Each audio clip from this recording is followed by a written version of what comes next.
everybody to the Beard All Podcast. Podcast where we talk about two of the greatest things in the world, beer and Weird Al. And I'm very excited today because I'm starting a new series here on the program.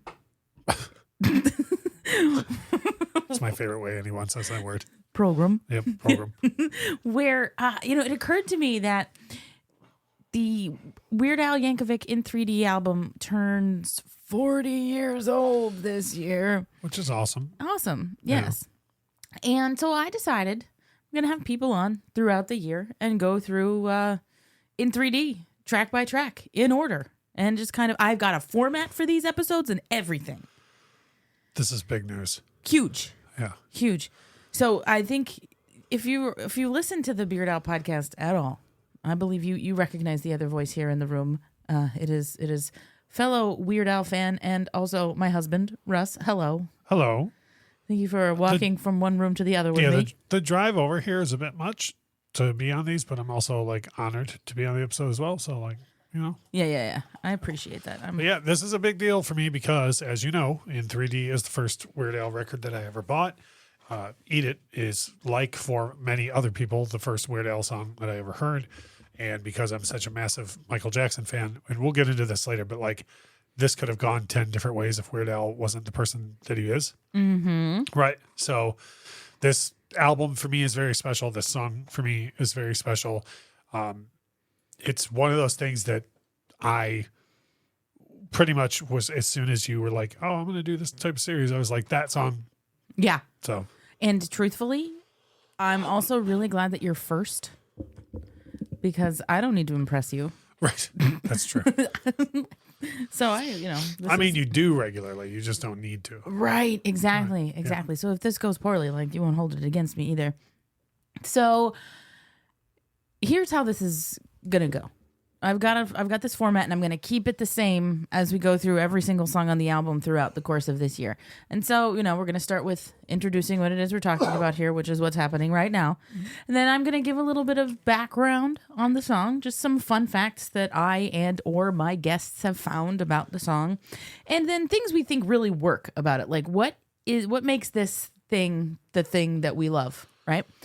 And then we're going to take a look at the flip side of that coin and if there's anything we think doesn't work or something that could be done differently.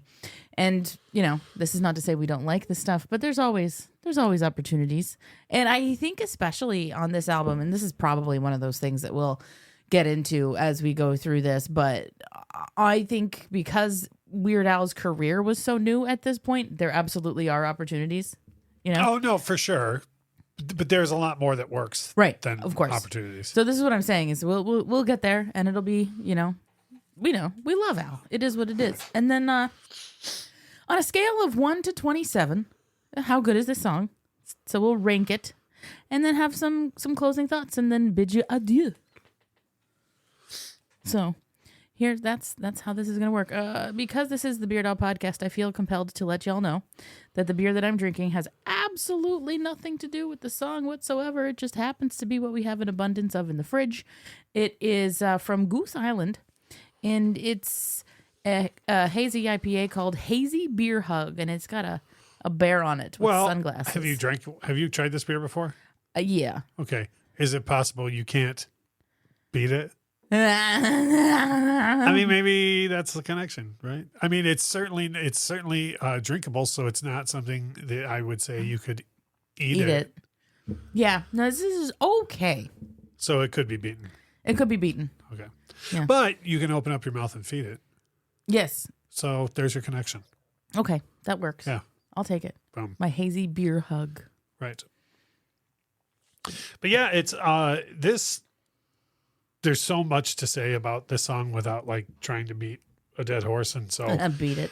As you go through, I will probably just interject some stuff. I didn't look up anything specific about this, but as you go through, I have a lot to say about it in general. Of course, yeah. So this is one of those things too. I know my audience so well, but also just in case there's somebody out there in the world that doesn't know these things, I feel compelled to say that Eat It is a parody of Beat It by Michael Jackson, not the other way around, as the cinematic masterpiece Weird Al Yankovic story would lead you to believe. It's the only thing in the movie that's not factual. Yeah. Everything else in the movie is, as far as I'm aware, 100% based in fact. Yes. And it's like the Queen movie where they put the Freddy's diagnosis before Live Aid when that, you know what I mean? This it's just one of those facts they just moved around for movies. Right. Yeah. Yeah. So, but no. Yeah, it was the original was in fact written by Michael Jackson, not Yes. Weird Al, as the movie says. Yeah. Right. So we've got that going for us. And so Eat It was recorded on December 13th, 1983. Because this album came out very early in 1984. And so it had been recorded about a year, almost just almost a year to the day after the Thriller LP came out. Yeah, about that. Yeah. About that. So, he had time to write it and make it No, happen. well, yeah, but I say Beat It was not, I think Beat It was like the third single off of Thriller. So it would have been a year after the record came out, but I don't think he would have got a copy of Thriller and said, oh, I'm for sure going to do Beat It. Like what I'm saying is I think there was a shorter turnaround time on this than people might think that there was. Oh, probably. Yeah. You're right. Yeah, you're absolutely right. And also, now I'm not knocking it at all, but, Eat It, Beat It, low-hanging fruit. I could imagine somebody as smart as Weird Al. It is, but we're going to get into, I think that's some of the things that works about this. Yeah. Is it's, yes, Eat It, Beat It, but also there's a lot of clever lyrics in it that I don't think anybody else who dropped the B off of Beat It would have come up with. Right? Yes. So that's for later. That's for later. These are just our facts right now. Al cites the release of the single and the premiere of the video on MTV as his breakthrough to success. He claims that he was recognized in public as the Eat It guy as soon as the day after the video aired, which I think is, That wouldn't surprise me. I mean, and this, we're going to get into this some, and I don't want to step too much on what you want to share, but, you have to remember that, now when you look back on it now and you go, oh, Thriller is the most large selling record in the world. And I think you, Lauren, I've shown this to where a lot of people who were not alive at the time the Thriller came out don't have a firm grasp on how big MJ was. Mm-hmm. Okay. So, and this was way before, this was probably at least 4 years before the media and late night guys started being like, hey, it was weird as MJ, right? Like the entirety of the world like adored this guy. So, and we know this now in hindsight as Weird Al fans. But the fact that this guy was, quote, making fun of MJ was a bold move in of itself. So I could see easily the next day. So because you got to remember, this is when whole ass people were walking around the world wearing one, like middle-aged white guys were wearing like a white glove in public. Yeah. Okay. And Beat It jackets and black jeans with white socks and stuff. Like 40-year-old white guys were in Kmart, like shopping and being like, hey, what's that over there? And pointing with their sequin glove that they were wearing in public. Like they were not on the way to a costume shop. Like what I mean? It's just a thing that what they were wearing. So to be the guy that even remotely came in the orbit of MJ to poke any amount of fun, which we know he's not poking fun at, I could see for sure the next day somebody being like, you're the guy. Yeah, you're the guy. You're the guy. And this wasn't necessarily one of my fun facts, but the bit in the Complete Al mockumentary from 1985 where Michael Jackson is giving him goes to the throne and stuff, like this is very similar to what happened in Weird, the fake biopic, like the grains of truth. The biopic. Yeah, the grain of truth that runs through it is absolutely there because like Al, that's him recognizing in that moment, like this guy is the reason anybody even knows who I am now. Right. Yeah. So, I think that's pretty wild. Again, and I've said this on your show before, and hopefully I don't ever come off to your audience as a guy who's just like, yeah, well, I'm going to talk about MJ a lot, but like we can't really avoid it here. Mm-hmm. The fact that cat was inarguably by far the biggest star the world had ever seen at that moment and was like, oh, that's hilarious. Do that. Yeah. Is to this day is mind boggling to me. Like when things get stuck in your head and it's all bottled up. It's what? Right. And years later when we lost MJ, somebody said at his service with no reference to Weird Al whatsoever, somebody said Michael loved to be teased. And he could give it out as good as he could get it. And I was like, that total, like somebody completely unrelated to the Weird Al situation had all said that at his funeral. And I thought, like, yeah, like from day one, he was like, sure. Like, because it's not just eat it, oh, haha, and change it to eat it from beat it. The video, like, there's no way Weird Al was going to do the video that he did without MJ seeing, and MJ took Beat It incredibly serious because of the, I mean, there were real gang members on the set. Yep. And when people were like, but they'll kill each other, Michael Jackson was like, no, not if we talk it out. It was like, Mike, they've tried to talk it out. That doesn't work. And the fact that he was just letting Weird Al do a scene for scene parody of it shows that he was on board with it from day one. And it's, I literally can't wrap my head around in 1983 being like, hey, guess what I'm going to do? I'm going to ask Michael Jackson for permission. Yeah, geez, you know, the guts on this guy. Eat It earned Al his first Grammy Award in 1984 for Best Comedy Recording. So that's pretty cool. Eat It actually peaked at number 12 in the United States. Yeah. That's pretty, you know. I told you, because we have the 7-inch single for it on our wall here.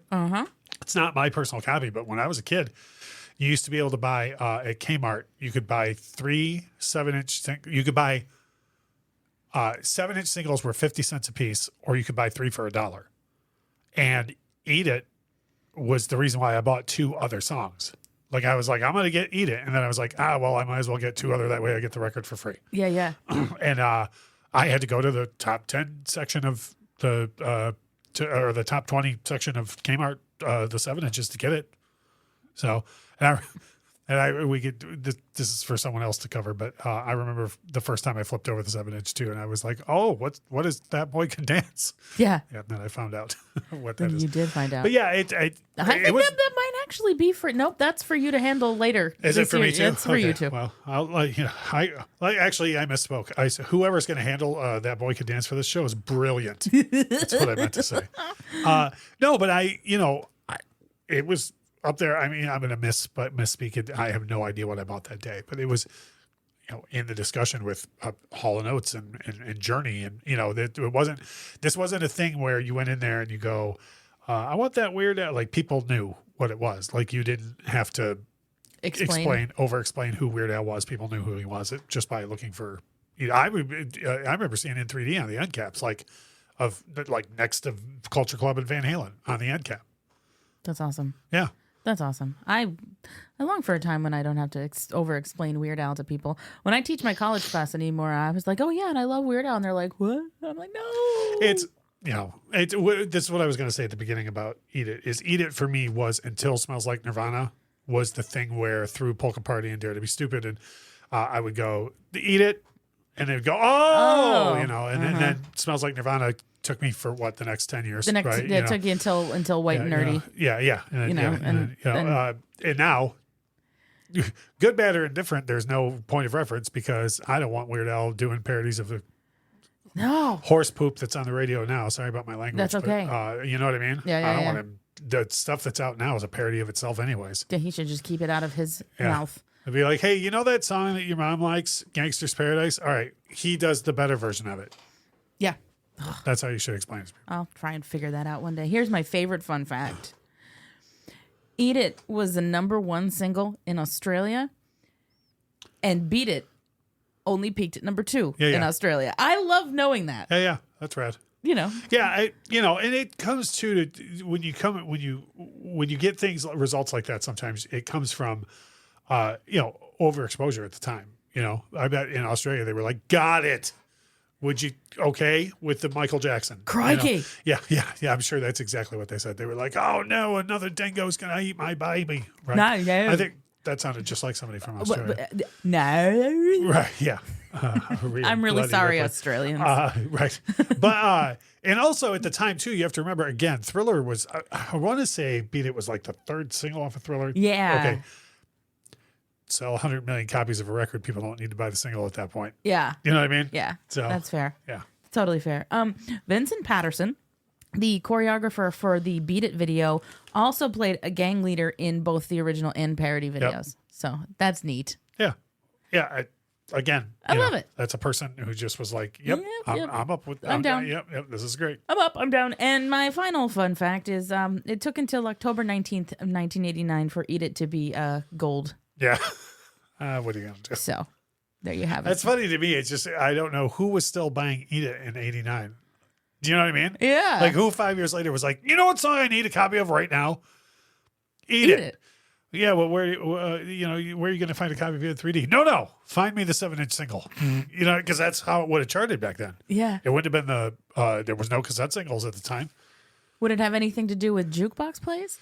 Nah, I don't think jukebox plays counted toward the charts at the time. I don't know. Maybe. Hey, commenters. Yeah. How did that work? No, I don't think so. Because that's one of the big things me and a bunch of my other old friends go, get off my lawn. Because when Eat It charted, they didn't count how many times you played it after you got it home. They counted the one time you bought it. Mm-hmm. So the kids today who refuse to get off my lawn are like, Drake sold 11 billion copies of this song. No, he did not. You and your friends played it 11 billion times. My friends and I bought in 3D and then played the hell out of it, but it counted as one. Right. So I don't think I could be wrong, but I don't believe jukebox because there would have been no counter. I've seen like the inside of a lot of jukeboxes and there's no counters for. Okay. I mean, that I know of. I could be wrong on that. No, I don't know. So beyond me. But it's just funny to me that like in 1989, someone was like, I need to get a copy of Eat It, a 7-inch single, and nothing else will do. Oh, there's completion. You think people were buying it for That Boy Could Dance? Oh, yeah, for sure. Which is the flip side, which you get to talk about. Sweet. Several songs from now. Hurrah. Many songs from now. All right. Well, that covers our fun facts about Eat It. And now we're going to move on into what will probably be the most delightful part of this program. Sure. 3 things you think really work about Eat It. We could volley if you like, or do you want to do your 3? No, we can go back and forth because I'm guessing we're not going to have the same stuff. And if we do, that'll lead to, at least in my experience with us, delight and wit. Yes, absolutely. So I'll let you go first. Okay. The first thing that I think really works on Eat It, and I think this is crucial, is you're doing a parody of what people would go on to think of as one of the greatest produced records of all time. The production on the song Eat It is super dense, just like the production on Beat It. Okay? It doesn't have if you go on YouTube and you look at, I've shown you videos of Anthony Martinelli, or Quincy Jones stuff, or anybody else who's dissected Thriller. There's like a million things happening on every track that most people haven't heard, which piles up to a dense production. Okay. So in Eat It, there's no way that Weird Al had access to the master tracks for Thriller back then, right? So he's going by the same thing the rest of us are, which is what you hear on the radio. So there's a bunch of stuff you can't hear. Somehow they made the production dense enough without knowing what all was on Eat It to where, because that's a huge part of Beat It, is Michael's vocals are super dense in the mix. And so is Weird Al's vocals. They're like, so I have a lot of problems with the production, but the density of it, it makes it sound like Eat It. It's not just a song that's the same chords as Eat It and the same riff as Eat It. It's the production is as dense as Beat It. It's crazy. Yeah. That is very interesting. Yeah. And I think that works huge. It does work. It does work huge. And you're making me go a little out of order with my things, but that's fine because I feel like this one that I'm going to say sort of plays off of your thing, and it's so incredibly small, but it's one of those things that just tickles me every time it happens. Is the hand farts at the beginning, and that's my third point, but I'll tack on to what you're saying. Hand farts, really? Well, I'll read you exactly what I have in my notes.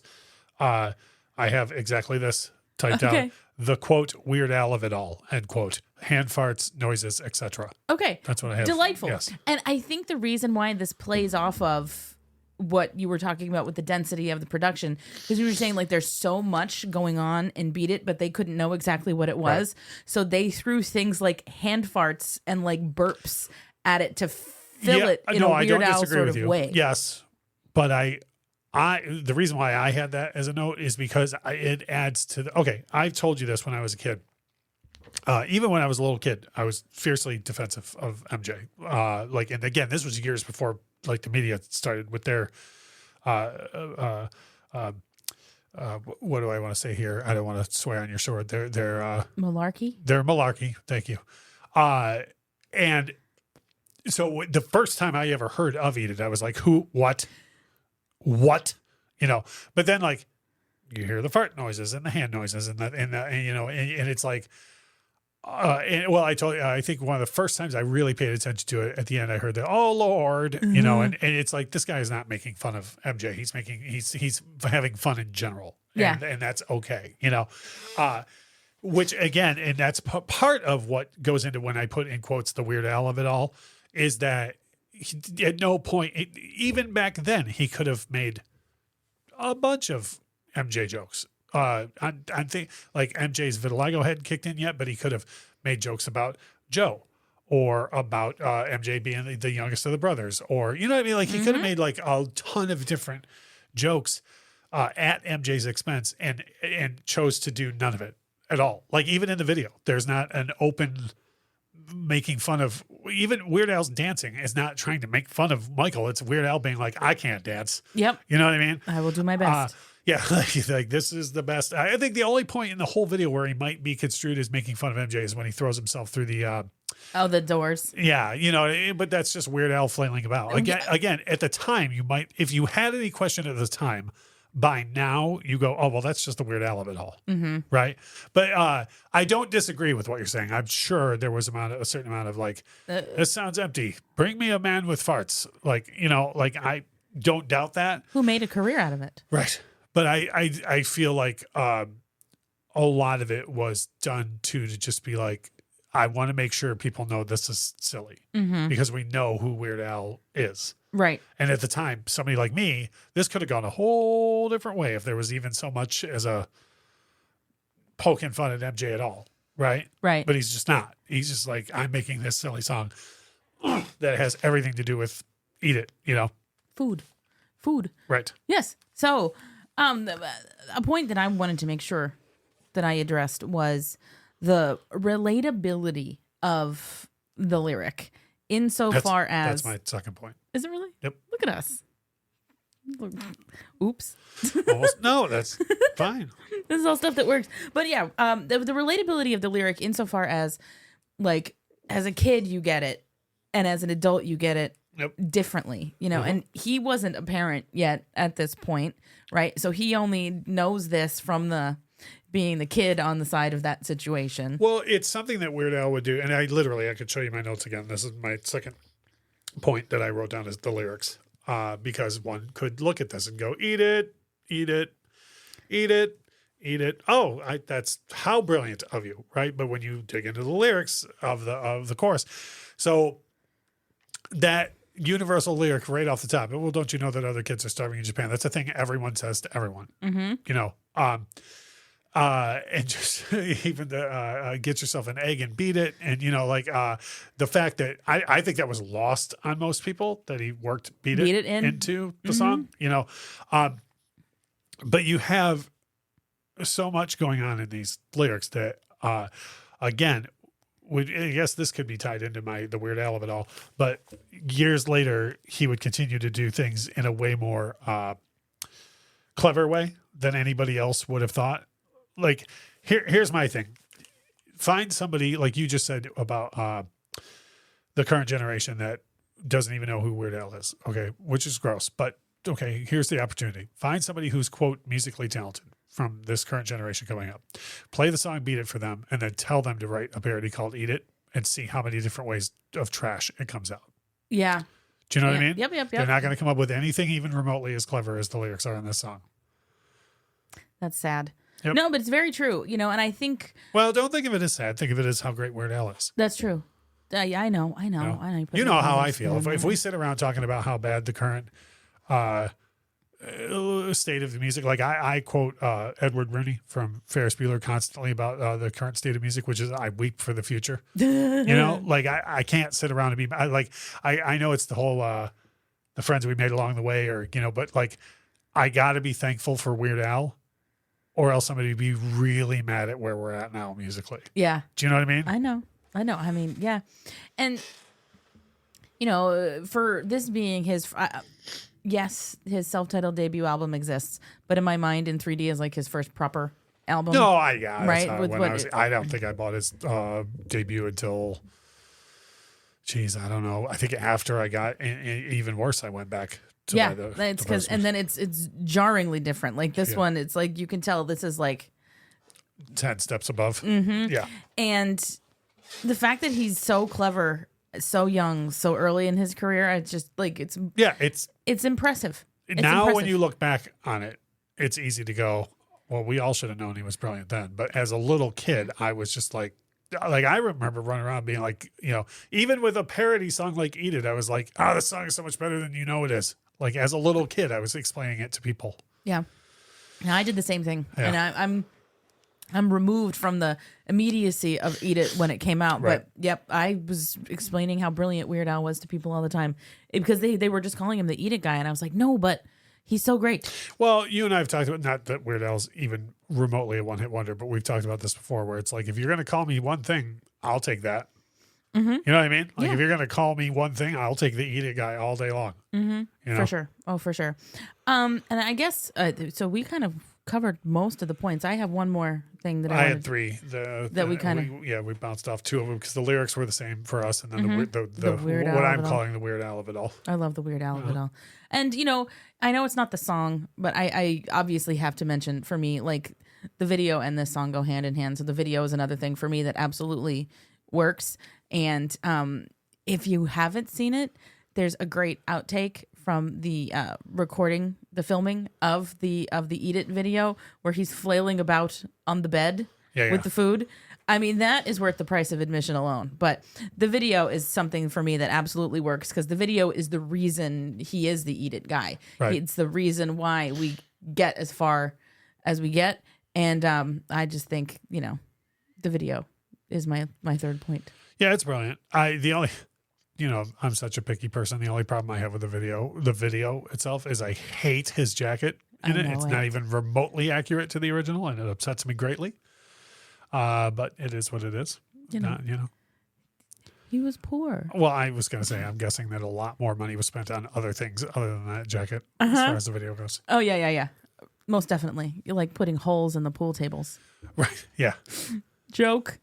Zing. All right. So that's all the stuff that we thought works in Eat It. Well, everything works in Eat It, but these were the points that we absolutely needed to make in this portion. I was thinking about that today, actually, as this series goes on. I think it's going to be fun because there are Weird Al songs where everything doesn't work. Yep. But I think this one we're coming out of the gate with perfection. Mm-hmm. That's why it's the opening track. He does that. I would argue it's the opening track on the record so that everyone who buys it hears the MJ thing first and then hopefully sticks around for the rest. Yeah. I would imagine that's why it was tracked that way. Because Beat It is the first song on side 2 of Thriller. Mm-hmm. If I was tracking 3D, I would have put it in the same spot, but that's just me. That's just you. All right. So we're going to take a little break for some ads and then come out on the other side with anything that we think may not work or that could have been done differently. So I have thoughts. All right. Stay tuned. Hey, you there. We've got a question for you. Are you tired of clickbait stories and the loudest voices driving discussions in culture and entertainment? If so, I'm Dylan. I'm Kendall. And I'm Corey. And we host the podcast From the Middle. We're middle-class guys living in the middle of America, in the middle chapters of our lives with points of view somewhere in the middle.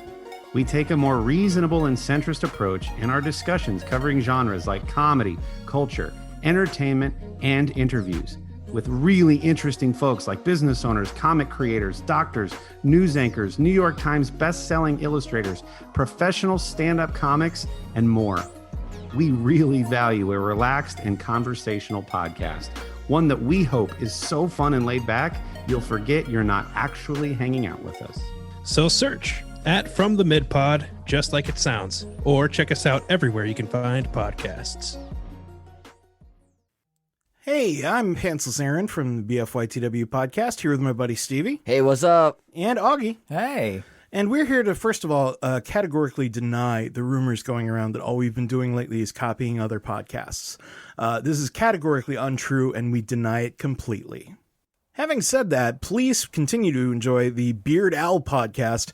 But when you're done, please check out our new project, the Weird Ale podcast, where we pair an ale with a Weird Al song. Pretty sure that hasn't been done before. All right. We're back. And we're back. We're back, man. I can't get back in that cad. Yeah. Jimmy Fallon, don't sue me for doing that. It's just fun.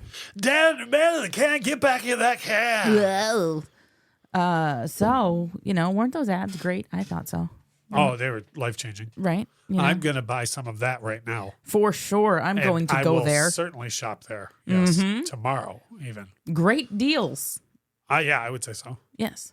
Anyway. Or I'll also vote for that person, probably. Maybe. I don't know. I think I don't think I've opted into allowing political ads on this program. Oh, well, okay. Then I will opt to vote with my wallet at that store. Yeah. There we go. Just so you know, this show could make a whole lot of money if I opted into political ads on this program, but I will not do that to you. People fast forward through them anyways. Right. Well, who knows? Maybe I will do it. I don't know. Only if Weird Al runs for president. Right. Which he won't. Anyhow, we're still talking about Eat It, which is the opening track on In3D, because we are celebrating the 40th anniversary of Weird Al Yankovic in 3D all year long. Hooray! And so now we're at the point where we talked about how great Eat It is. And now we're at the point where is there anything that doesn't so much work or something that could have been done differently? 2 things in one. The guitar tone overall and the solo in the song. I mega load them both, and it upsets me greatly. I have nothing nice to say about either of these things. I don't understand how and why these things happened. First of all, if you listen to the first record, I could see going, okay, yeah, but none of these things sound exactly like the original. This is on the same album with the theme from Rocky 13, which other than the key change, the guitar tone sounds just like what they used in Survivor. It's on the same record where they managed to find all the synth sounds for the Brady Bunch / Safety Dance. Who on earth plugged this guitar into the world's worst sounding amplifier and didn't even come close to Troy Lukather's sound on the main? Or Steve? Why do I always say Troy Lukather? I don't know, but Steve I like it. That's funny. It's ridiculous that I say Troy. Anyways, Steve Lukather. I don't know how. Again, I understand it's not Steve playing. I understand it's not Quincy turning the knobs, but you got to be able to come anywhere near closer to the tone of the guitar. It's insane. Now, the tone of the solo, I totally understand not being able to come with that tone because Van Halen very much had the Brown sound that no one could figure at the time. There's whole thing, the Frankenstein guitar had fake pickups in it on purpose, to throw people off. I understand not coming up with exactly Eddie Van Halen sound because nobody else could. I understand that. But Rick, you can play guitar far better than that. Holy cow. That is a high school talent show level or less version of that solo. And it upsets me greatly because I know Rick Derringer could play the guitar far better than that. Yeah. It's not what was he going to do? You're not going to get sued for noting the solo. Right. And nothing. One of the most famous parts of Beat It is Edward Van Halen's masterwork of a solo. Who gains anything by him not playing that solo correctly? That's a good point. None of us. None of us. And it's funny because as growing up, I'm the kind of person that I heard Eat It far more than Beat It, right? And the first time I really paid attention to Beat It without being the jerk that I am and singing the Weird Al words over it while the song is happening, because that's, what you do. As you do. The first literally as you do. As I do. Yeah. No, you're right. I can't stop myself. I know. It's a thing. Anyway. It's not like they're crappy lyrics. Right. And I feel like in some instances the world needs to know. The world absolutely needs to know. But the first time I really paid attention to Beat It and the solo happened, I was like, oh my. Yeah, you're like, wow, that guy can play. I was like, who knew Michael Jackson could play guitar like that? Yeah. Oh my. And then somebody said that's Alex, that's Van Halen. You said, wow, Alex can play guitar like that? Yeah, right? Yeah. No, that's Edward came over. I thought the lead singer's name was Dave. Yeah. But yeah, no, it's a masterwork of a solo. And I'm not saying, personally, I think Rick probably could have played it like that if he wanted to. Second of all, it's not even close. It's so grossly wrong. It's and again, I'm excusing what's crazy is I'm excusing the tone on the solo for very specific reasons. I am not excusing the tone on the main guitar riff. Right. And I'm trying to think, which is, difficult. But I'm trying to think because most of the times that I saw Weird Al live, he was at the point where Eat It was being done in that like unplugged style kind of thing. And so I gotta wonder to myself, I'm gonna have to do some digging in the annals of YouTube to see if there's a live performance of Eat It with Jim doing the solo. Yeah. There's gotta be. There's gotta be, you know? You know what though? We have a history of willing things into existence on this show. Like the time that I was talking about how they could do the 4K version of Eat It, and then that happened after I said it on your show. Right. And then the movie you willed into existence. I did. So what I'm thinking is between the time we record this and the time it airs, we're going to find a YouTube video that's like brand new footage found, rare, Weird Al performing Eat It. It's going to be like the only footage ever. Ever. Yeah. No, that's good. I hope so. All right. Magic Universe. things like that seem to happen. It does. It's the Weird Al of it all. That is the Weird Al. The of it all. magic that But Weird Al yeah, brings. it just upsets me greatly. Like again, if you listen to the rest of this record, there's no excuse. Like even the tone of the guitar on That Boy Could Dance is better than the tone of the guitar on Beat It. Or Eat It. And it's just weird to me. It's so weird. And before anybody strikes back, I would hope your listeners know me well enough to know this. This is not a key issue. It's the tone of the guitar that I have a problem with. And then with the solo, it's the gosh darn it, Rick, you can play better than that. Yeah, and I guess so. You're not mad. You're disappointed. I'm mad at the tone of the riff. I'm very disappointed in the solo. Okay. Other than that, I think anybody has anything they can complain about is making something up. Like the only thing I could think is people might not like the vocal manipulation at the end on the "Oh Lord" and all that, but that kills me. Oh Lord, that cracks me up. It's funny. So that could be a thing that I just like that other people are like, I could do without him doing anything. That cracks me up. This is literally the only thing. This is like from the day I brought the 7-inch single home for Beat It. I've been angry at those two things. And it hasn't changed in 40 years. Well, I'm glad I've given you a chance in a forum, to air those grievances. Yeah, for sure. You know, like you're right. You're absolutely right because I was like, I got nothing for this because I knew you were going to touch on that, and it's one of those things. Is it because every time it's on in the car, I go on about this? Yep. Is that how you knew? Because I wouldn't have complained as heartily about it as you, even though now that it's been pointed out to me in such a way that I'm like, I know you can't unhear it. You can't unhear it. And I surely hope, I know this is going to come off as me being funny, but I hope I'm not ruining that for anybody. Like I hope none of your listeners are going to be like, crap, I can't unhear that now that the tone is so bad. Yeah. But like, you're asking me to talk about what doesn't work, and that's the thing that doesn't work for me. Right.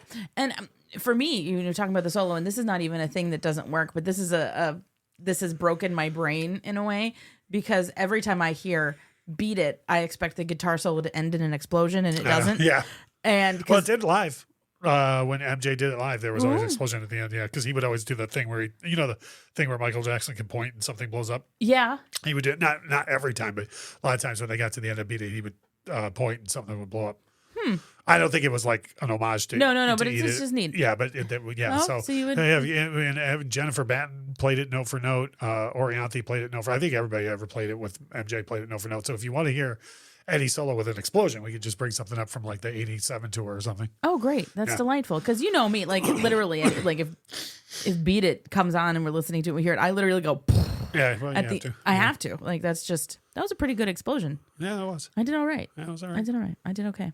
Yeah, I've got nothing to complain about, which. And it's fair. it's the whole I'm not mad, I'm disappointed thing. That's what irritates me is that I know everyone involved in this record could have done better on the guitar tone for the riff. I know that. Mm-hmm. And it's not even a matter, like if this was on the first album, I wouldn't even be complaining about this at all. Right, but it's the opening track. It's on the same record with stuff that is produced.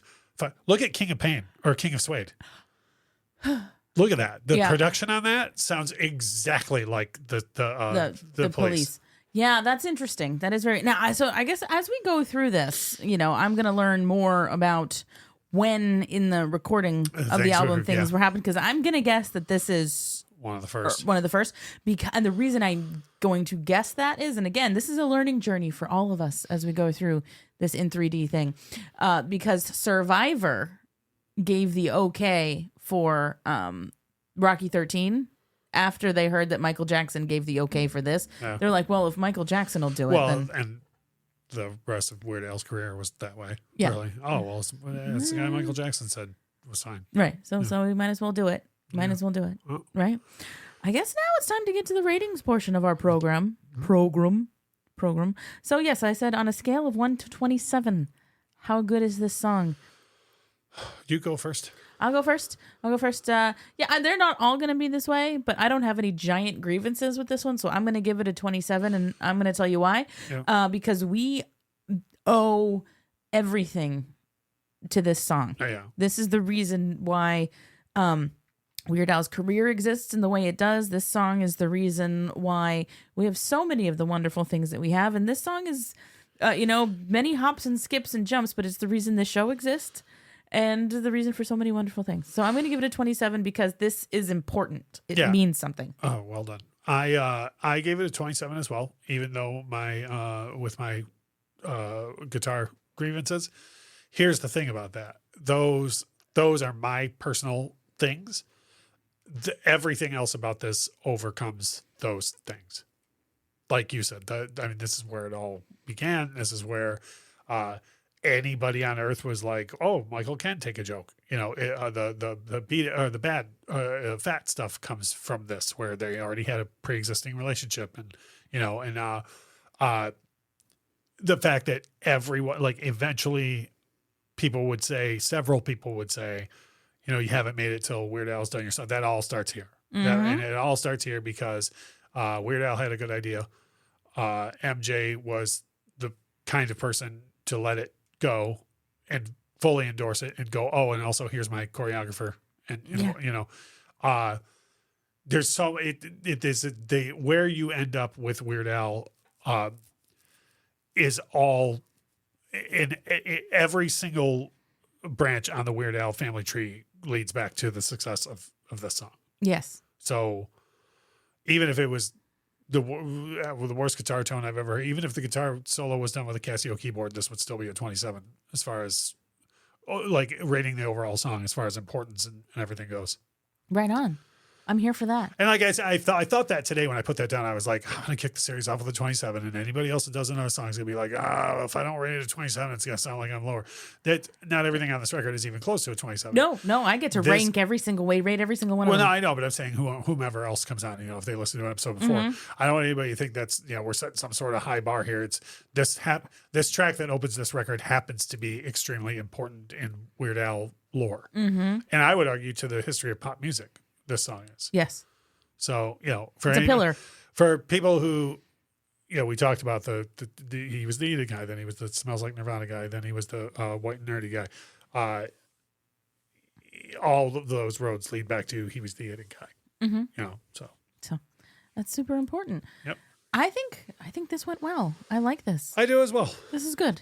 Thank you so much. I have such husband. a long drive home after this. I know. I'm sorry. I mean, I got to make at least 2 right turns walking when I leave here to get back to the couch. Oh, God. I know. It's rough. I'm going to count it, but we're looking at a total of, I'm going to guess 30 steps. Oh, my God. Yeah, it's a lot. It's a lot. It's a lot to ask. At least one of them is going to be trying to go around a dog. No, I'm not going to go around that fat, so she's going to get up and walk with her daddy. Oh, she's a big fat dog. If anybody listening to this would like to see our big fat dog, she's been starring more in our YouTube videos now. Yeah, you talk a little bit about that in our closing thoughts on this episode. Sure. If you go to Infectious Groove Music on YouTube, we put up 4 videos every single week now, which is awesome. By the time this is out, we will have had, 2 months worth of, 2-3 months worth of reactions now. Yeah. So the schedule every week is, if you're into vinyl records, we do reviews of those on Sunday. That are always Lauren and I. Tuesday and Thursday, we have all sorts of positive music discussions that we have, like 5 songs you forgot about, 5 awesome music cities, 5 underrated this, 5 underrated that, never overrated, never we're sick of, never overplayed. It's all things that we think that you should listen to more, or things you forgot about that you would love to be reminded of. Then on Saturdays, we have our reaction videos, which have been going really well. So if there's anything that you want to see us react to, go to the channel, hit the subscribe button, drop a comment on whatever the latest reaction video is, and I assure you we will get to it. Yeah, they are a lot of fun, and just for all of y'all listening out there, I do have a Weird Al or 2 in the queue for us to react to here soon. But if there's any Weird Al or any artist that you really like that you want to see us react to something cool from, please please do what the man said and let us know. And I think that'll do it. For sure. It was a fun episode. Hooray. All right. And a great way. I mean, it's, this is the first Weird Al record I ever bought, first Weird Al single I ever bought. So for me, it's fun to kick this off. And like, if you would have told me 40 years ago, eventually you're going to be sitting around with your wife talking about this, like on the day I was standing in Kmart buying the 7-inch single for Eat It, I would have been like, I don't understand any of those words that you just said. You know what I mean? Like, so yeah, it's great for me to kick this series off. I'm so happy with it. But anyway, I think that'll do it. And so thank you very much for listening to our kickoff of In 3D Turns 40, the series on the Beard Owl podcast. And we're going to come at you again next time with, I think the next episode after this is the next album and the next song on this album. So that'll be fun. And I've got a fun special guest for that too. So stay tuned and we'll come at you again next time. Bye-bye.